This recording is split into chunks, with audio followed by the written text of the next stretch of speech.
बलभद्र या बलराम श्री कृष्ण के बड़े भाई थे जो रोहिणी के गर्भ से उत्पन्न हुए थे। बलराम, हलधर, हलायुद्ध, संकर्षण आदि इनके अनेक नाम हैं। बलभद्र के सगे 7 भाई और एक बहन सुभद्रा थी, जिन्हें चित्रा भी कहते हैं। इनका ब्याह रेवत की कन्या रेवती से हुआ था। भीम और बलराम में बलराम अधिक शक्तिशाली थे, क्योंकि भीम पवन देव के एक अंश मात्र थे। सो फ्रेंड्स, आज का वीडियो स्टार्ट करते हैं। और अगर आप हमारे चैनल में नए हैं, चैनल को सब्सक्राइब करें और इस वीडियो को अपने फ्रेंड्स के साथ ज़रूर शेयर करें।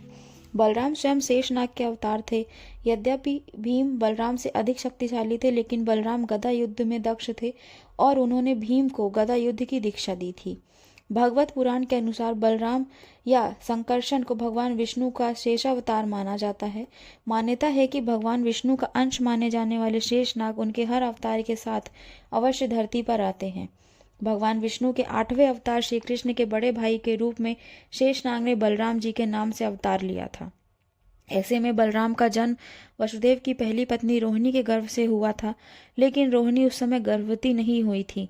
पौराणिक कथाओं के अनुसार रातों रात देवकी के गर्भ से उन्हें खींचकर रोहिणी के गर्भ में स्थापित किया गया था।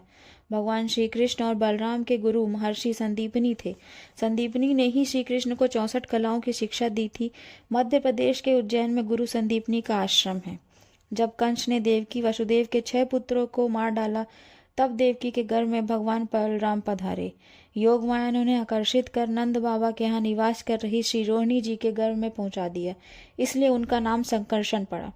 संकर्षण के बाद प्रद्युम्न तथा अनिरुद्ध का नाम आता है, जो क्रमशः मनस और अहंकार के प्रतीक तथा कृष्ण के पुत्र एवं पौत्र हैं। ये सभी देवता के रूप में पूजे जाते हैं। इन सब के आधार पर सिद्धांत की रचना हुई।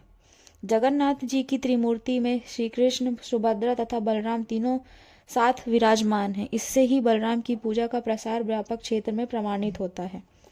बलवानों में श्रेष्ठ होने के कारण उन्हें बलभद्र भी कहा जाता है। बलराम जी साक्षात शेषावतार थे। बलराम जी बचपन से ही अत्यंत गंभीर और शांत थे। श्री कृष्ण उनका विशेष सम्मान करते थे।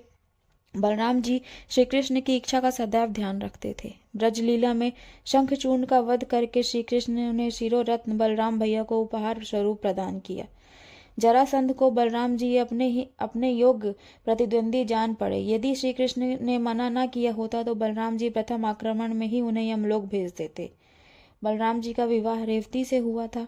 महाभारत युद्ध में बलराम तटस्थ होकर तीर्थ यात्रा के लिए चले गए।